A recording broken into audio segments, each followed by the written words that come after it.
Assalamualaikum warahmatullahi wabarakatuh. Alhamdulillahirabbil alamin, salatu wassalamu ala asyrafil anbiya'i wal mursalin wa ala alihi wa sahbihi ajma'in. Rabbi shrah li sadri wa yassir li amri wa hlul 'uqdatam min lisani yafqahu qawli.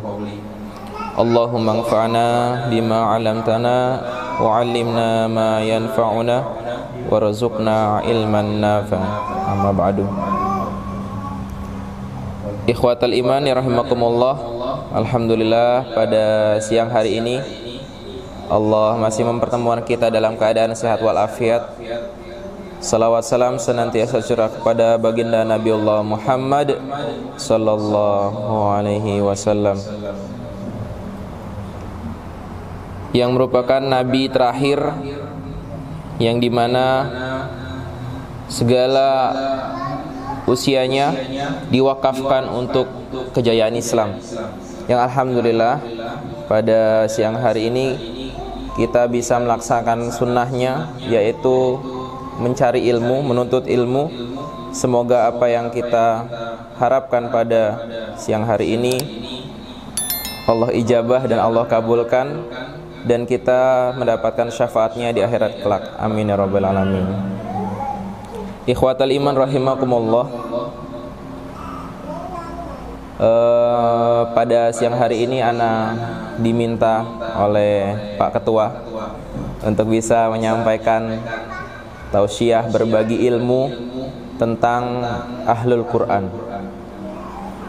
Berbicara tentang Ahlul Quran, ini anak sebenarnya malu ya berada di antum semua, para pejuang Al-Quran, para pendakwah Al-Quran, para pecinta Al-Quran, yang dengan rela mewakafkan dirinya untuk bisa menegakkan kalamullah ini, berusaha dengan sekeras dan sekuat tenaga supaya Al-Quran ini bisa membumi di bumi Allah Subhanahu wa taala.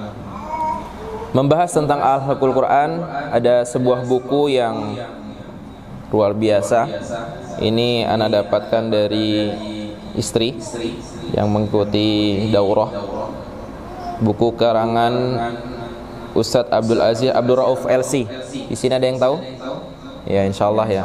Beliau adalah orang yang masyhur, salah satu Ahlul Quran yang luar biasa, yang hingga detik ini beliau tetap memperjuangkan Al-Quran.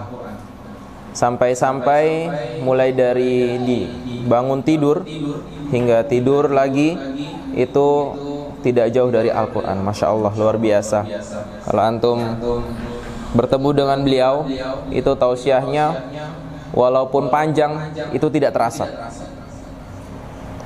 Saking memang apa yang ada dalam beliau itu isinya ilmu semua. Karena beliau memang mewakafkan dirinya untuk Al-Quran, untuk kemajuan dinul Quran, untuk dakwah. Dan alhamdulillah di Yayasan Iqropedia Indonesia, ini adalah salah satu yayasan yang berjuang di bidang Al-Quran. Artinya satu visi dengan beliau, Ustadz Abdul Aziz Abdul Rauf LC. Ikhwani fillah rahimakumullah. Berbicara tentang Ahlul Quran, ada sebuah riwayat dari Ibnu Majah yang bunyinya, qala Rasulullah sallallahu alaihi wasallam, inna lillahi ahlina min khalqihi. Qila wa man ahlullah? Ahlul Qur'ani wa khassatuh. Yang maksudnya adalah sesungguhnya Allah memiliki keluarga di antara manusia. Lalu siapakah keluarga Allah itu?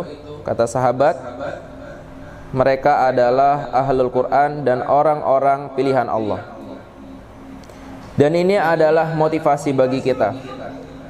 Kita sebagai orang yang beriman kepada Allah, beriman kepada Al-Quran, kita mengharapkan untuk bisa menjadi Ahlul Quran, menjadi pejuang Al-Quran, menjadi orang yang senantiasa dekat dengan Al-Quran. Karena dekat dengan Al-Quran artinya dekat dengan Allah. Ketika dekat dengan Allah, maka predikat Ahlul Quran itu akan bisa kita dapatkan. Ikhwani fillah rahimakumullah, kita lihat bagaimana Islam tegak sampai bisa menguasai 2/3 dunia. Bagaimana Rasulullah SAW memperjuangkan Al-Quran sampai akhir hayat hidupnya, sehingga Al-Quran bisa berjaya, sehingga Islam bisa menyebar luas sampai ke seluruh penjuru negeri. Ini adalah salah satu contoh keberhasilan dakwah dari Rasulullah SAW yang mewakafkan dirinya untuk berdakwah, untuk menjadi pejuang Al-Quran. Maka dari situ kita harus mengambil pelajaran yang berharga, bahwa apabila kita berada di jalan dakwah Al-Quran ini, maka kelak Allah akan memberikan kita kemenangan. Allah akan memuliakan kita, memuliakan keluarga kita, memuliakan keturunan-keturunan kita. Maka dari sini Ahlul Quran adalah menjadi cita-cita kita semua. Orang yang Allah pilih untuk bisa mengemban amanat, untuk bisa mengemban risalah para nabi, di mana Al-Quran adalah sebuah petunjuk yang tidak ada keraguan di dalamnya. Dzalikal kitabu la raiba fih. Dialah kitab, yaitu petunjuk yang tidak ada keraguan di dalamnya. Masya Allah, Allah sudah menjamin bahwa Al-Quran ini adalah petunjuk yang tidak ada keraguan, tidak ada kesalahan di dalamnya, walaupun itu hanya kecil. Ikhwani fillah rahimakumullah, ada 3 klasifikasi orang yang mencintai Al-Quran. Sebagaimana Allah Subhanahu wa Ta'ala berfirman, "Summa awrasnal kitaba alladzina astafaina min ibadina faminhum zalimun li nafsihi faminhum muqtasid wa minhum sabiqun bil khairati biidznillah dzalika huwal fadlul kabir." Yang artinya, kemudian kitab ini kami wariskan kepada orang-orang yang kami pilih di antara hamba-hamba kami. Lalu di antara mereka ada yang menganiaya diri mereka sendiri, dan di antara mereka ada yang di pertengahan, dan di antara mereka ada pula yang lebih dahulu berbuat kebaikan dengan izin Allah Subhanahu wa Ta'ala. Yang demikian itulah adalah karunia yang amat besar. Quran surat Fatir ayat 32. Nah, dari ayat ini kita mengetahui bahwa ada 3 klasifikasi manusia dalam mencintai Al-Quran, sebagaimana Allah sebutkan dalam firman tersebut. Yang pertama adalah orang yang zalimun li nafsih, yaitu orang yang menganiaya dirinya sendiri. Apa maksudnya? Yaitu orang-orang yang belum bisa, bahkan melanggar aturan-aturan yang ada di dalam Al-Quran. Apa yang mereka dapatkan dari Al-Quran, mereka tolak. Apapun nasihat yang ada dalam Al-Quran, mereka jauhi. Yang akhirnya mereka mencari jalan lain, bahkan jalan itu membuat mereka semakin sesat, bukan membuat mereka semakin dekat dengan Allah Subhanahu wa Ta'ala. Dan ini kita harus hindari, ya ikhwani fillah rahimakumullah. Orang-orang yang zalim kepada dirinya sendiri, yang nasihat Al-Quran tidak masuk ke dalam hatinya, yang nasihat Al-Quran tidak masuk ke dalam pikirannya, bahkan mereka menolak nasihat tersebut. Mereka bahkan menjauhi Al-Quran dan mereka menentang para pecinta Al-Quran. Setiap ada dakwah yang datang kepada mereka, mereka senantiasa menjauhinya, bahkan mereka mencacinya. Dan ini adalah salah satu orang-orang munafik. Ini bukan orang di luar Islam, tetapi ini adalah orang-orang Islam, yang tetapi Islam hanya sekedar identitas saja. Maka zalimun li nafsi ini akan kembali kepada dia, dan Al-Quran dibacakan kepada mereka tidak membuat hati mereka gentar, tidak membuat hati mereka terenyuh, bahkan malah mereka semakin menjauh, dan akhirnya mereka masuk kepada kubangan lumpur dosa. Adapun klasifikasi yang kedua adalah yaitu orang-orang yang muqtasid. Nah, ini kita masuk kepada golongan yang mana? yaitu orang-orang yang belum bisa maksimal mengamalkan Al-Quran. Mereka mengimani sebagian dari Al-Quran, tetapi mereka juga mengingkari dari sebagian Al-Quran. Orang-orang yang seperti ini berbahaya. Ketika mereka lebih dekat, lebih menjauhi Al-Quran, maka mereka masuk kepada zalimun li nafsih, orang-orang yang zalim kepada dirinya sendiri. Tetapi mereka juga bisa beruntung apabila nanti di akhir hayatnya mereka lebih dekat kepada Al-Quran, mereka akan masuk kepada golongan orang-orang yang beruntung. Makanya jangan termasuk orang-orang yang muktasid, yaitu orang-orang pertengahan, karena mereka ini tidak ada statusnya ya, seperti orang biasa.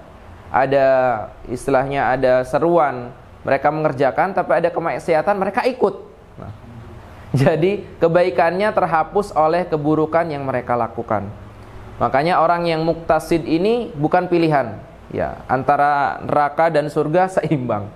Ya, kalau misalkan masuk ke dalam surganya melalui proses neraka, seperti itu. Orang-orang yang muktasid, walaupun kalau dalam sikap kita harus muktasid pertengahan, tetapi kalau dalam memilih mencintai Al-Quran kita tidak boleh muktasid. Karena orang-orang yang muktasid mereka tidak memperjuangkan Al-Quran. Mereka hanya menjadikan Al-Quran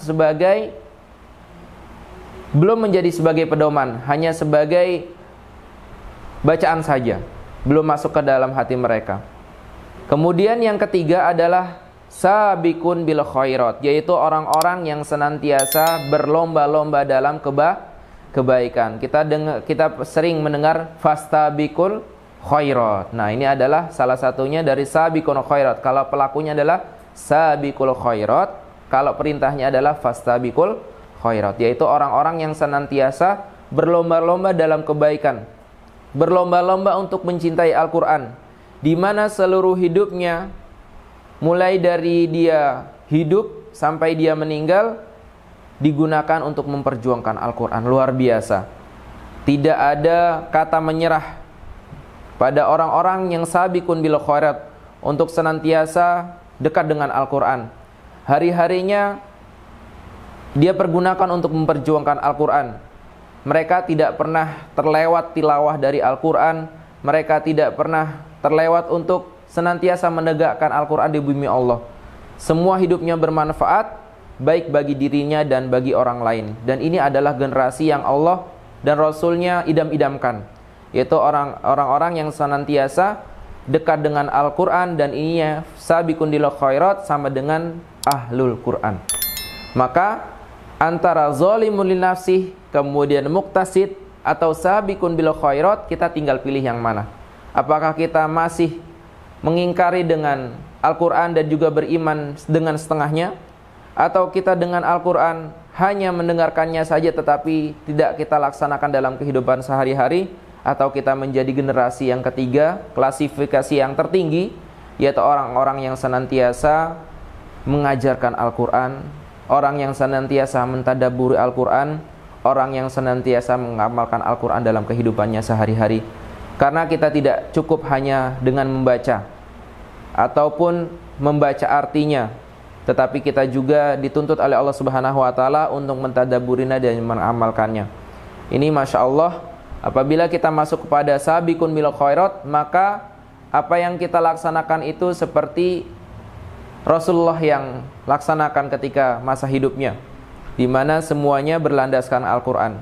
Dan ini Allah naungi mereka dengan rahmat, Allah berikan mereka kasih sayang, dan Allah akan jaga mereka dengan malaikat-malaikat Allah. Amin amin ya rabbal alamin. Semoga kita diantara orang-orang yang senantiasa sabiqun bil khairat, yang senantiasa berlomba-lomba ketika ada seruan, ketika ada perintah, ketika ada ajakan untuk mencintai Al-Quran, untuk mentadabburi Al-Quran, untuk mendengarkan tausiah Al-Quran, maka kita senantiasa berlomba-lomba, kita senantiasa datang hadir untuk bisa mendengarkan, mengisi ruh kita, yaitu ruh Al-Quran. Ikhwani fillah rahimakumullah. Adapun ciri-ciri dari ahlul Al-Quran ada 5. Nah, ini juga penting. Dari ciri-ciri ini kita akan tahu nih, kita masuk ahlul Al-Quran atau belum. Karena dengan ciri-ciri ini kita bisa merasakan, atau kita bisa mendefinisikan apakah kita termasuk dari ahlul Al-Quran tersebut.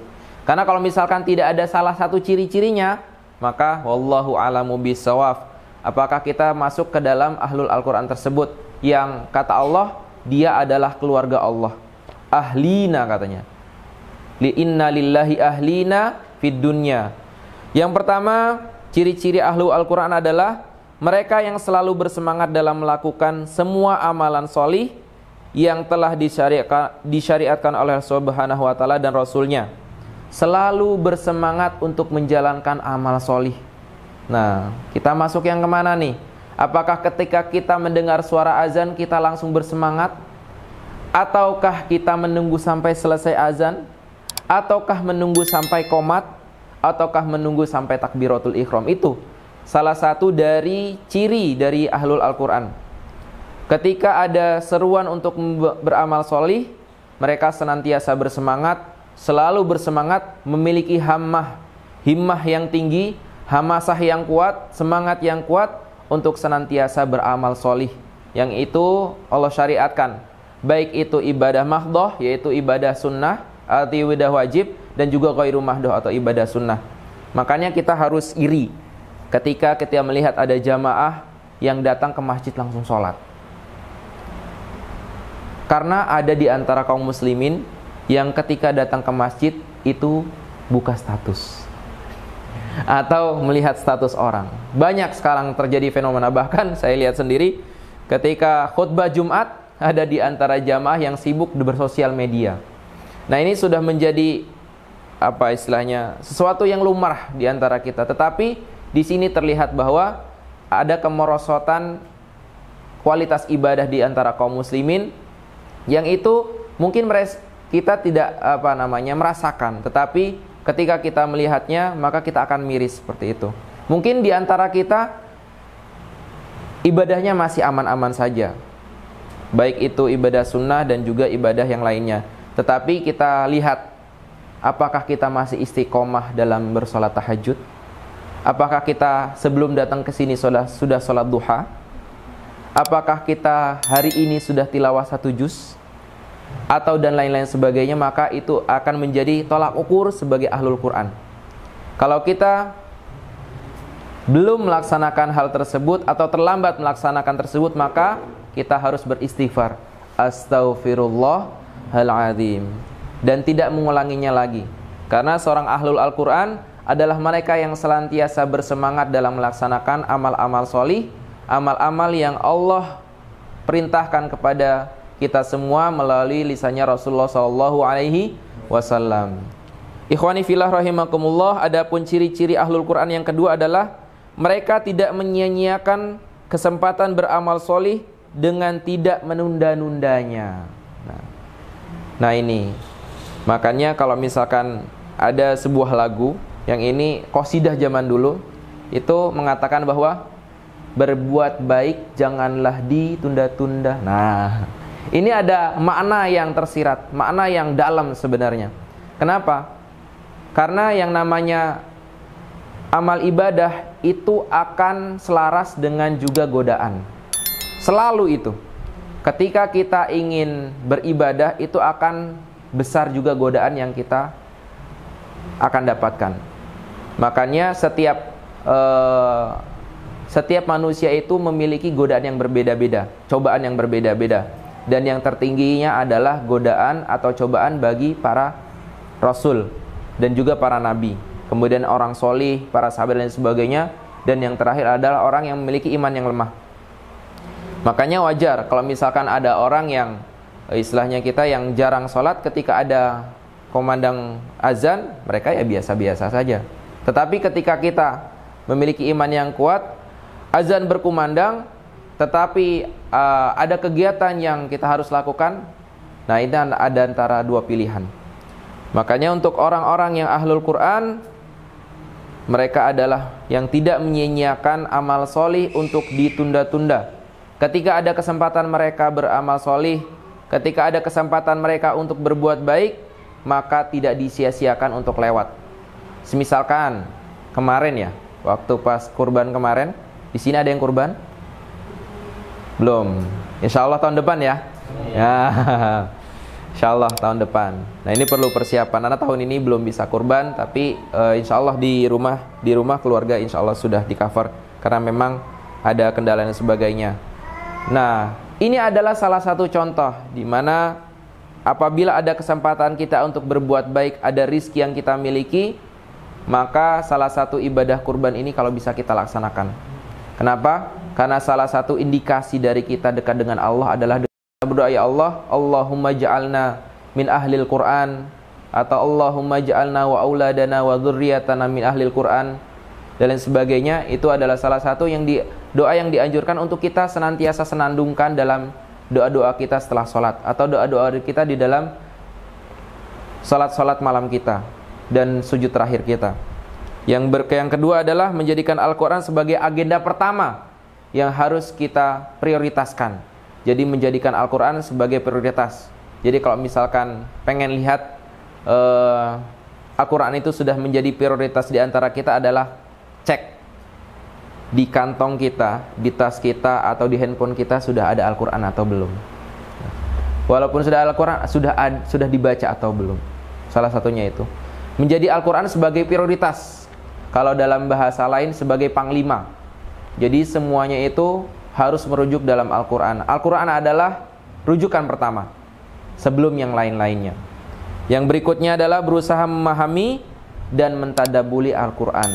Ya, setelah kita mampu membacanya, setelah kita mampu untuk menerjemahkannya, mempelajarinya secara bahasa dan lain sebagainya, kita diminta untuk mentadabburinya. Karena di dalam Al-Quran banyak sekali contoh-contoh orang-orang terdahulu yang sudah sukses. Kita tinggal hanya memfotokopi saja, mengikutinya saja, tinggal meniti jalannya saja. Dan banyak di dalam Al-Quran juga contoh orang-orang yang tidak sukses. Tidak sukses dalam arti mereka yang tidak masuk ke dalam surga. Dan di situ sudah ada. Tugas kita mentadabburinya dan juga mengamalkannya. Dan yang terakhir adalah menyebarkan fikrah Al-Quran di tengah-tengah umat, di tengah umat-umat Islam. Saat ini Al-Quran sudah bukan menjadi tuntunan lagi, tetapi menjadi tontonan.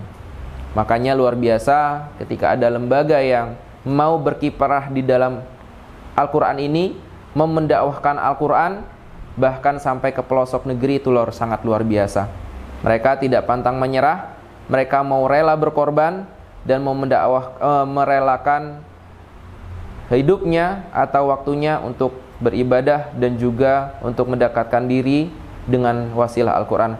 Semoga kita Allah berikan hidayah, Allah berikan taufik, Allah berikan kekuatan untuk bisa menjadi ahlul Al-Quran yang kelak Allah masukkan kita dan pertemukan kita di akhirat kelak di surganya Allah Subhanahu wa Ta'ala. Dan Allah menjadikan kita termasuk hamba-hambanya yang senantiasa mau membaca Al-Quran, mau mentadabburinya, dan juga mau mengamalkannya dalam kehidupan kita sehari-hari. Mungkin ini yang bisa ana sampaikan. Akhirul kalam, wabillahi taufiq wal hidayah. Assalamualaikum warahmatullahi wabarakatuh. Ya, silakan boleh bertanya.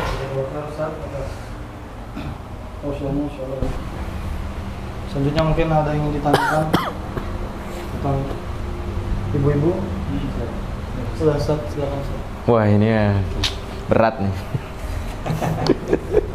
Assalamualaikum warahmatullahi wabarakatuh. Waalaikumsalam. Langsung aja. Ada Ustadz yang terhormat. Ana mau bertanya Ustadz tentang keikhlasan ya Ustadz. Tentang keikhlasan. Keikhlasan itu kan tidak mengharap apa-apa ya Ustadz. Nah, tetapi dalam yang saya alami ini Ustadz, maksudnya yang saya rasakan ini, walaupun saya mencoba untuk ikhlas, tetapi pada setiap waktu ya, kadang-kadang maksudnya itu selalu mengharapkan ya gaji itu Ustaz. Itu Ustaz. Apakah masih termasuk ikhlas itu Ustaz? Karena setiap bulan yang ditunggu itu, padahal mencoba untuk ikhlas Ustaz. Apakah masih termasuk? Iya. Oke. Assalamualaikum warahmatullahi wabarakatuh. Waalaikumsalam warahmatullahi wabarakatuh. Dengan Abdurrahman. Oh, Ustaz Abdurrahman, masya Allah. Ini salah satu pengajar di sini juga ya?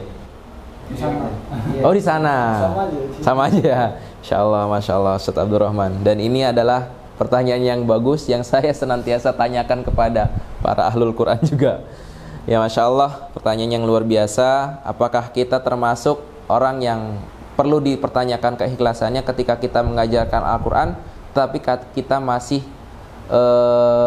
istilahnya kita mengharapkan gaji dan lain sebagainya. Di sini kemarin sempat ana buka juga bukunya tentang 4 mazhab, bahwa dari 4 mazhab ini berbeda-beda pendapat.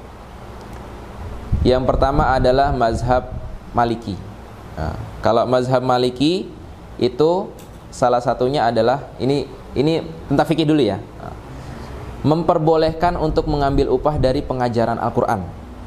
Tetapi tidak boleh tidak memperbolehkan untuk mengambil upah dari selainnya. Kemudian mazhab Hambali.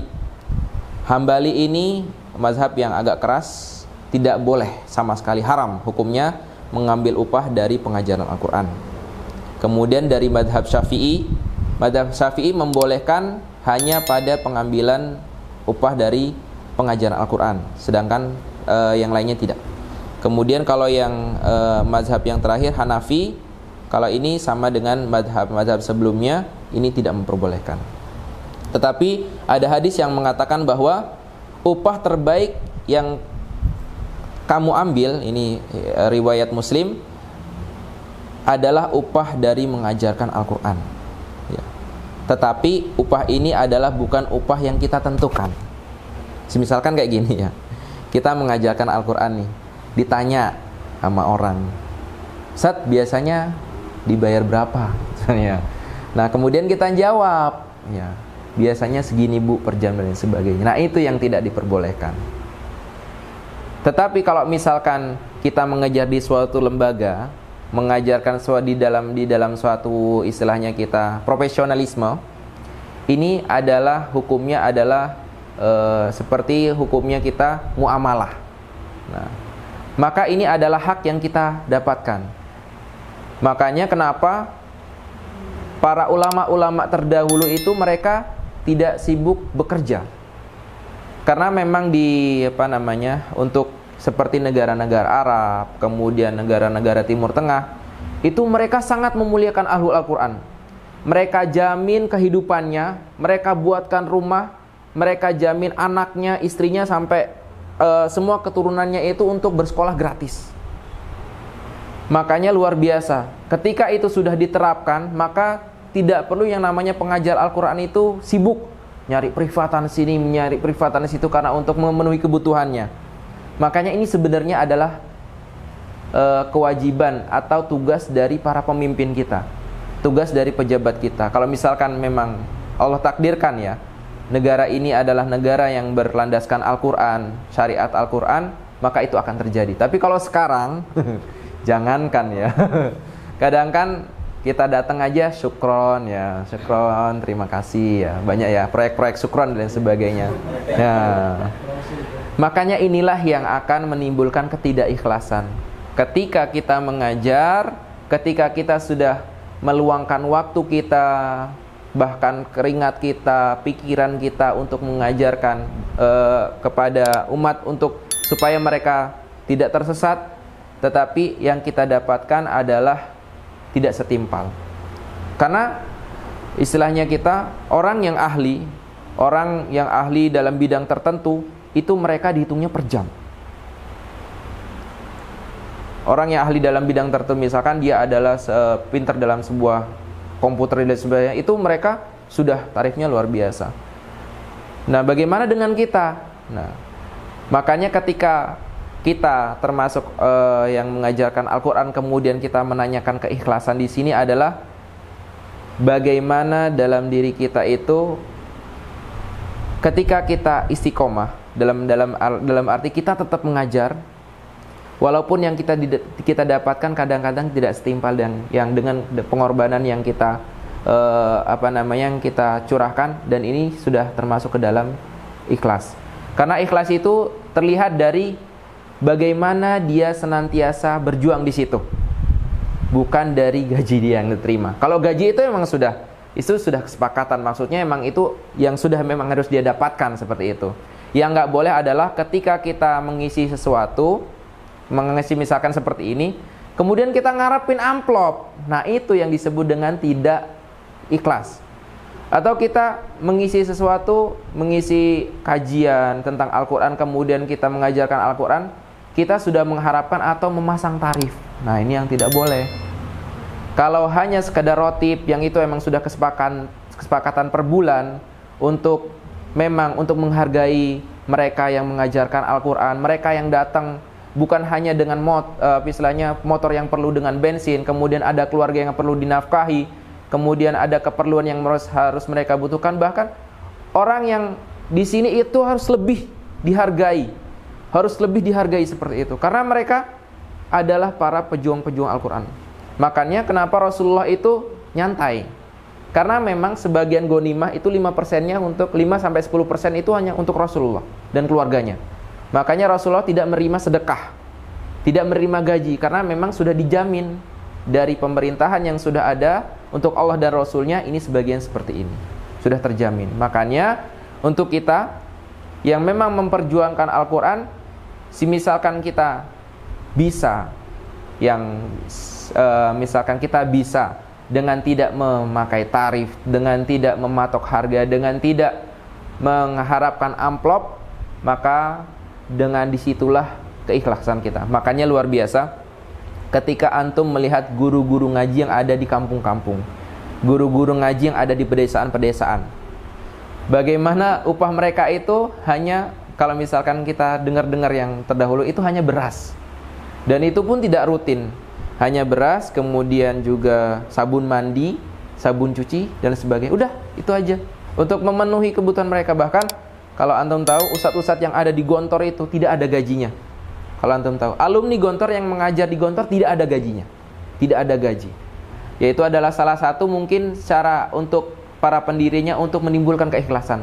Tetapi mereka di sana difasilitasi tempatnya, kemudian kebutuhan mereka juga dipenuhi, keluarga mereka juga dipenuhi, walaupun mereka tidak bergaji ya. Nah seperti itu. Artinya keikhlasan itu datang dari diri kita, dan keikhlasan itu perlu yang namanya dipupuk, dipelajari, dan terus diasah. Tidak bisa orang itu ikhlas seketika, tidak bisa. Orang ikhlas itu tidak ada ukurannya, dalam arti hanya dia bisa yang mengukur dan Allah yang mengukur. Insya Allah seperti itu. Begitu ya. Agak panjang ini kalau masalah keikhlasan ini. Panjang banget ini urusannya. Ada lagi? Satu lagi mungkin ya. Satu lagi. Oh, ya, satu lagi aja. Lanjutan dari pertanyaan Ustaz Abdul Rahman. Kemudian kalau misalkan ini kan aneh pernah dengar ya, tapi benar atau nggak tahu. Jadi kalau misalkan kita dapat tawaran privat dari orang tua gitu, Tat, saya mau privat buat anak saya, buat keluarga saya misal, berapa ya gitu kan, misalkan, waduh, kita kan bingung nih mau nentuin ya Tat ya, terserah aja Bu gitu kan, yang penting seikhlasnya, terus yang penting wajar atau gimana gitu. Nah itu ada yang bilang kalau kayak gitu terserah, itu goror katanya. Jadi tidak ada jelasan gitu kan ibaratnya. Nah itu benar nggak ada? Apa atau kita harus menentukan masang tarif 50 aja gitu kan? Misalkan. Iya, paham. Ya, yang Anda tanyakan itu benar nggak itu goror atau nggak? Misalkan kita terserah gitu. Akhirnya kan membuat bingung antara kita pengajar dan si orang tua yang pengen privat gitu. Oke, Masya Allah. Ini kayaknya masih nyambung dengan keikhlasan ini. Nggak bingung kalau ditanya gitu. Oh, siap. Baik. Ini masalah privat ya? Jawaban terserahnya. Oke. Kalau Ana izin untuk menjawab. Kalau Ana memang masih pada kata terserah. Kalau Ana masih pada kata terserah. Kenapa? Karena ketika terserah itu mereka yang menentukan profesional kita. Ketika kita bagus dalam mengajarnya, kemudian anak yang kita ajar privat, yang berbicara privat ya, privat ini berarti kan satu orang.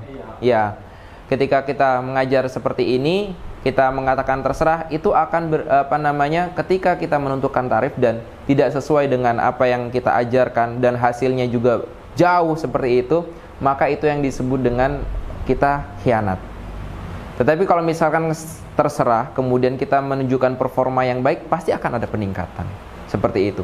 Kita tidak perlu, misalkan anaknya ini bukan hanya privat Al-Quran, tetapi privat yang lain. Maka standarnya adalah seperti yang, bisa kita bingung nih, ya udah bilangnya ada seperti yang sama, istilahnya sama dengan yang lainnya gitu aja bunda, atau dan sebagainya seperti itu. Karena anak agak termasuk yang agak kurang setuju dengan privat yang kita datang ke anak. Karena sejatinya dalam menuntut ilmu itu adalah murid mendatangi guru. Seperti itu. Dimana gayung itu pasti mendatangi sumur. Bukan sumur yang mendatangi gayung, seperti itu. Kecuali kalau misalkan dalam keadaan tertentu ya, apakah anaknya itu ada kelainan atau ada kesulitan berjalan dan lain sebagainya, itu parah dan lain sebagainya, itu menjadi beda. Nah, tetapi kalau misalkan termasuk anak termasuk orang yang istilahnya dengan privat itu kurang tertarik. Kalau misalkan mau belajar dengan saya, datang ke rumah saya. Kalau mau datang ke rumah saya, kenapa? Karena pernah mengalami yang seperti antum ketika privat. Istilahnya bayarannya lumayan. Tetapi ketika kita datang ke rumahnya, anaknya masih belum siap, masih lari-lari, belum mandi dan sebagainya, dengan segala macam permasalahan. Berbeda kalau misalkan anak itu datang ke rumah kita, pasti sudah mandi, sudah dalam keadaan rapi, karena mereka sudah sudah siap untuk menerima ilmu. Berbeda kalau misalkan kita datang ke rumah tersebut. Biasanya ada ya, kita kadang-kadang ketika masuk ke dalam rumah tersebut masih belajarnya pasti dari 1 jam itu paling cuma setengah jam gitu. Nah, kayak gitu. Tapi privat ini juga bagus. Kenapa? Karena ada beberapa memang orang tua yang memang menjaga anaknya supaya tidak, istilahnya kita sangat privasi ya, istilahnya tidak mengizinkan anaknya untuk bergaul dengan yang lainnya. Nah, ini kita harus datangi seperti itu. Tetapi anak masih termasuk yang tidak setuju ketika kita mengajarkan Al-Quran tetapi kita mematok tarif. Nah, itu yang masih belum pas di hati anak seperti itu. Karena biasanya kalau misalkan mereka yang tahu diri, orang-orang yang istilahnya orang tua yang benar-benar menghargai jeripayah Al-Quran itu, mereka pasti akan tahu kadar kemampuan kita. Nggak mungkin orang yang sudah ilmunya banyak, istilahnya orang yang istilahnya sudah memiliki kapasitas dan kapabilitas dalam Al-Quran yang tinggi, itu Allah jatuhkan. Tetapi kalau misalkan antum mendapatkan yang tarif yang istilahnya mendapatkan upah yang sedikit, nah disitulah antum terima apa enggak, lanjut apa enggak, disitulah. Kebanyakan kita ketika udah yang ya kan dibuka amplop, nah ini enggak lanjut, nah ini yang salah, ini disebut dengan tidak ikhlas, seperti itu. Ya kembali nggak sesuai transport ini kan ya. Nah, tapi kalau misalkan makanya makanya bagus nih ketika ada lembaga itu berarti mereka udah siap untuk belajar. Kalau sudah ada lembaga itu beda lagi, karena sudah namanya ada fasilitas, ada upah guru dan sebagainya, sudah dikerjakan dengan profesional. Nah, seperti sekolah lah seperti itu. Kalau itu sudah beda lagi. Kalau antar personal ini ya agak rancu sebenarnya masalah privat ini dari dulu sampai sekarang. Oke. Satu lagi sebelum waktunya habis. Masih ada 10 menit lagi. 10 menit apa 5 menit? Tapi ini tadi pendapat Ana ya, Ustaz Abid ya. Pendapat Ana. Masuk ya. Ada yang bertanya? Mungkin ada yang lain juga yang beda pandangan, nggak ada masalah.